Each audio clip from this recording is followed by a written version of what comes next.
We continue now at the top of Daf Yomi Gemara, Mesechet Sanhedrin. This is Sanhedrin Daf 25b. This Daf is sponsored by David Grossman. Thank you for your sponsorship. If you'd like to sponsor another Daf, see the description box below to see how you can support this channel.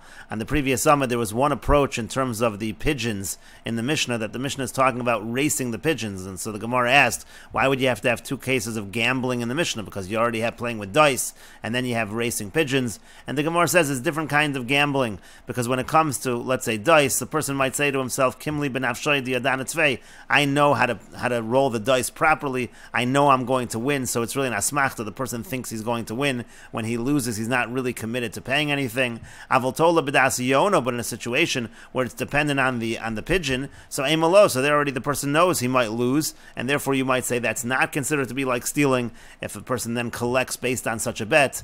Vitana tola bedasiyono, and if you only had the case of the pigeons, of the racing of the birds, Diamar benak shatalia mil, so the person also might say he knows the strategy of how to bang in order to get the bird to go faster. I know how to bang the piece of wood in order to get it to move. I know how to do that better. Again, he might think he has some control, but I might say in the case of tola b'das atzmo, person might not think that he really has any ability to roll the dice any better. So tzricha, that's why it's necessary to have both kinds of cases.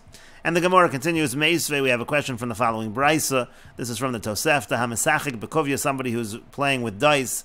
Elohen HaMesachim Bepispisim, these are people who play with these broken pieces of wood that are like dice. V'lo Bepispisim Bilvadam, or it's not only by the pieces of wood. Elafilu Klipe Agozim, they might be playing with shells of nuts, so Klipe Rimonim, or shells of pomegranates. Ve'imasai Chazarasan, and in what way, when do we say that they've returned, that they've done teshuvah from their ways? Misha Yishbur Espispisein, when they break these dice, and they fully do teshuvah, they won't even play for free, they won't even play if it's not for money. And malva beribis, when it comes to lending with interest, it doesn't matter if he's a lender or borrower. And when is it considered teshuvah? When they tear up the documents, the shtar, and they do a full teshuvah, that they don't even lend to non-Jews with interest. And those that are flying the pigeons, these are the ones that are mamrin esayonim, they cause them to rebel. Rashi explains, shemamrin esayonim argizim osan zal lochim, they cause them to fight with one another. V'lo yonim bilvadam, it's not only true by doves, afilu behema chay v'of, the same is true by behema chay and of, by domesticated animals, undomesticated animals, and by birds. V'yemasai chazarasan, and when is it considered to be teshuvah? Mishe yishbru es pigmehen, from when they break the pigmehen, Rashi says, as pigmehen elu dafin, shemizarzin behem, these are the boards, the pieces of wood that they're using to encourage them. V'yachzru ben chazara gemur, and they do a full chazara. Te'afilu b'midbar na'ami lo avdi, they won't even do it in the wilderness. And Rashi explains, afilu b'midbar delo shchicha yonim deyishav, when you don't have the doves, the pigeons from the cities, from the settled areas. Now this explanation is according to the one who says that by the doves, what you're doing is training them to get other doves that might belong to people. Velomi gufa de braisi, this is not from the brisa itself. This is an explanation of the brisa that the Gemara is giving. Now, according to the one who says that by the pigeons you're racing the pigeons, there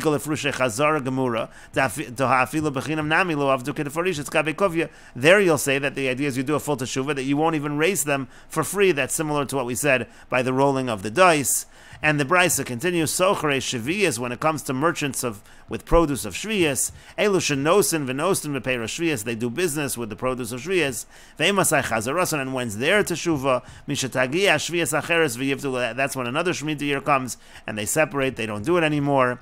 V'Yamar Reb Nechemia, and Reb Nechemia says, Lo Chazaras Devarim Bilvad Amru, it's not just a return in terms of words. Rashi says, Lo Chazaras Devarim Lomar Lo Nosifot, it's not just that they say we're not going to do it anymore. El Chazar Hanikaris, they have to do something that really shows they've changed their ways. That they give out this produce to the poor people. As the Gemara continues, it has to be a real returning of money. How so? I say that I made a certain profit of 200 zuz with produce of Shemitah, and I'm giving them to the poor. In any case, the Gemara now says, Katani Mias, what does it say in this Brisa? It says behema. We talk about domesticated animals as well when we're talking about mamrin es hayonim. So we also say behema chayev of. So we mentioned behema.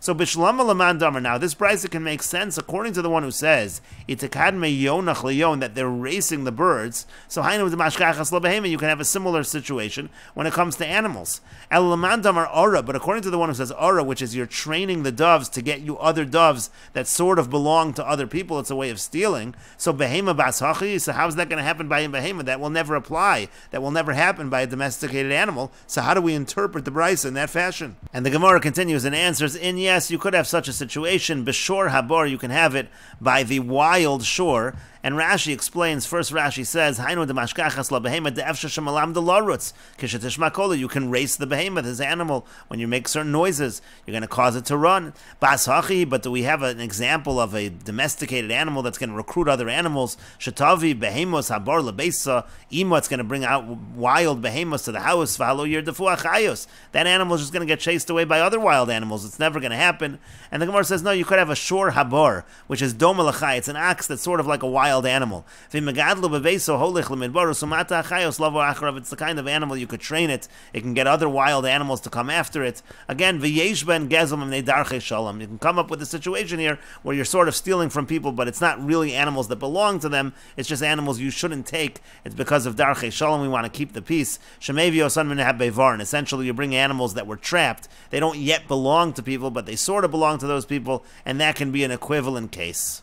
And the Gemara continues that this explanation is Ucheman Amar Shor Habor min Behema. This explanation would follow the one who says that a Shor Habor is a type of Behema, because again the Brisa mentioned specifically Behemas, domesticated animals. The Tanan, as we learned in the Mishnah, Shor Habor min Behemahu. Shor Habor is considered a domesticated animal. Rav Yossi Omer min Chaya. Rav Yossi says it's considered a wild animal, so we would be following the Tanakama.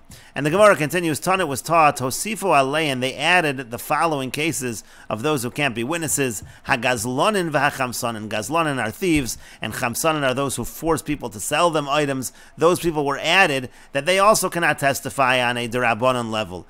And the Gemara says, what do you mean derabonon? Gazlan doraisu. If you're talking about a real gazlan, that's something that's a doraisa. That's not something that's just derabonon. And the Gemara says, lo nitzracha. No, it's needed. Elulamitzias chereshot v'katan. We're talking about stealing from something that was found by a cheresh, which is a deaf mute, or a shota, an imbecile, or a katan, or a minor. And the idea over here is that they don't really own property on a doraisa level, so it's not really gezela on a doraisa level. And the Gemara explains, meikara savra mitzias cheresh shota v'katan lo shchicha. Originally, it was thought that a mitzias cheresh shota v'katan is not that common. We don't need to add that as another case of a person disqualified to testify. Inami b'mnei darchei shalom bi'alma, or even taking from them, it's just a way of keeping the peace. And so therefore, again, it does not need to be included in people that cannot testify. But kevan dechazu, the sof mamonahu dekashakli. But since they said in the end, it is true they're taking money from someone else, paslinu rabbanan. So the rabbanan said they're disqualified from testifying. And hachamsanin, when it comes to chamsanin also, meikara savar demei chayav. Originally they thought, when they didn't include them in the list of disqualified witnesses, that they are paying money. And akroi bialmo, and it just happens once in a while. But kevan dechazu dekachatvi. But once they saw that they were really snatching things, so gazrubu rabbanan, the rabbanan did make a gezerah that they should not be allowed to testify.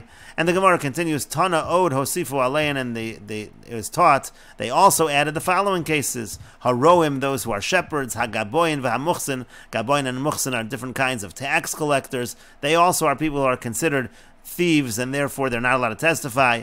The Gemara says, Roim, when it comes to shepherds, meikara savar akroi bialmu. Originally they said this is something that doesn't happen so often. Kevan dechazru tekam echavni v'shadu lechatchila. But when they saw that they were actually doing this lechatchila, having their animals graze in other people's fields, gazrubu rabbanan, so the rabbanan made a gezerah and said they cannot testify. And Rashi explains, by the chamson and kevan dechazru dechatvi, since they saw that they were snatching items v'shakli and taking them, kolomar dafilu demeik yahavi, meaning even though they were giving money, asili de gazlanas, it's going to come to being thievery. Kilomar shayakasha l'baylim limchor, meaning to say this was a situation where the person didn't want to sell the object. Uval karchan chotzin, and what they would do is they would snatch the object against the owner's will. V'zarkin hamos lefneim, and they would just throw the money before them, and so therefore again they disqualified them from being witnesses. And the Gemara continues at the two dots, Hagaboin v'hamuchsin. Again, these are various kinds of tax collectors. Meikara savar mai dekitzlo kashakli. Originally, they thought that they're just taking that set amount that they're supposed to take. But kevan dechazu de kashakli yisera. Once they saw that they were taking extra, more than they were supposed to take, so paslino, so they were disqualified again from being witnesses. And the Gemara continues, Amar Rava says, Roa Sha'amra, when we talk about these shepherds being disqualified, Echad Roa Behem Adak, it doesn't matter shepherds of smaller animals, V'echad Roa Behem Agas, it doesn't matter if they're a shepherd of larger animals. And the Gemara continues, Umi Amar Rava Hachi, does Rava really say that? V'amar Rava, but Rava said, Roa Behem Adaka Be'eretz Yisrael Psulin, that if a person shepherds smaller animals in Eretz Yisrael, that's disqualified. But B'chutza La'aretz Kasherin, but if it's outside of Eretz Yisrael, it's kosher. And Roa Behem Agas, Afilu Be'eretz Yisrael Kasherin. And when it comes to large animals, even in Eretz Yisrael, the person is kosher. And Rashi explains, Be'eretz Yisrael, Chamiri Tvei, in Eretz Yisrael, they're actually more strict, Mishum Yishav Eretz Yisrael, because we want to properly settle Eretz Yisrael. And in any case, it seems from here that Rava is saying that Behema Gas is not a problem. Rava said before it is a problem. And the Gemara answers, Ahu b'megadlim itmar. There we're talking b'megadlim when the animals are being raised. Rashi explains, Megadlin itmar shemegadlin osan b'vateyem. We're talking where it's being raised in their houses. V'yafilu hachi be'eretz Yisrael psulin. And nevertheless, in Eretz Yisrael, that creates a disqualification. Megadle Behema Daka. If a person is raising the smaller animals in Eretz Yisrael, it's a problem. Di'avida de mishamta v'rata l'so because those animals escape and they run into other fields. Aval gasa lo mishtamta ve'efshalinotra, a larger animal, they don't escape, it's easier to protect. And that's why Rava made that distinction between behema gasa and behema daka. That was talking again b'megadlim, that was talking in a situation where the person was just raising it in the house. Aval roa, but by a shepherd, shemiran b'chutz be'efer shal yishav, where you're actually taking the animal outside and grazing it. So there, that's when Rava was saying afilu behema gasa pasul, even a large animal is pasul, because it enters into the field of others. And so that's the Gemara's answer again. Ahu b'megadlim itmar, when it's megadlim, when you're just raising the animal, so that's when we're going to say behema gasa is okay. And the Gemara continues, hachinam mistabra, makes sense to say like this. And Rashi explains, hachinam mistabra de roe behema gasa pasul, that if someone would actually take the behema gasa out to graze, that he would be disqualified from being a witness, mida katani, because it says in the Mishnah, ne'monin olai shlosha roi bakar, we had a case in the Mishnah where a person says that I trust these 3 cattle herders, and the Gemara now says, my lav la'edus, isn't he trusting this individual for edus, for testimony? And so therefore that implies that in general they are not trusted for testimony. And the Gemara says, lo no ladina, we're not even talking about being a witness over there, we're actually talking about being a judge. And the Gemara says, dekanami, we can infer that we're talking about being a judge, the katani shlosha roe bakar, because it says 3 of them. Ve'ila edus, if we're talking about testimony, shlosha lamli, what's significant about the number 3? So it seems like we're talking about judges over there. He's trusting people to be judges who don't really have the knowledge to be judges. We're not talking about witnesses at all, so it's no proof that roe bakar, and when we're talking about people who take out large animals to graze, that they're disqualified from being witnesses, is not necessarily a proof, because that line in the Mishnah about roe bakar is talking about being a judge. But the Gemara continues, ve'elamai ladina, so what are you going to say? That it's talking about he's trusting them to be judges? My area shlosha roe bakar, why do you have to mention 3 cattle herders? Kol beit lo gamri dina nami. Just say that by any 3 people who don't know the law. The person is trusting regular people who are not qualified to be judges. And the Gemara says to that, hachi kamar, this is what the Mishnah means to say. Even these kinds of people, these individuals, who they're not settled among regular people, they don't know the ways of business at all, that they're qualified to be a judge, they are totally disqualified from being judges. So he's saying, nevertheless, if the person says, I accept these 3 roe bakar to be judges, so then again, those individuals will be trusted for this particular case. And the Gemara continues, Amar Rav Yehuda. Rav Yehuda says, Stam roe apostle, in general, when you have a shepherd, even if you don't know that he takes animals to other property, he's disqualified from being a witness. And Stam gabai, but in general, if you have a tax collector and you don't know that he takes more than he's supposed to, kosher, we assume that that individual is kosher.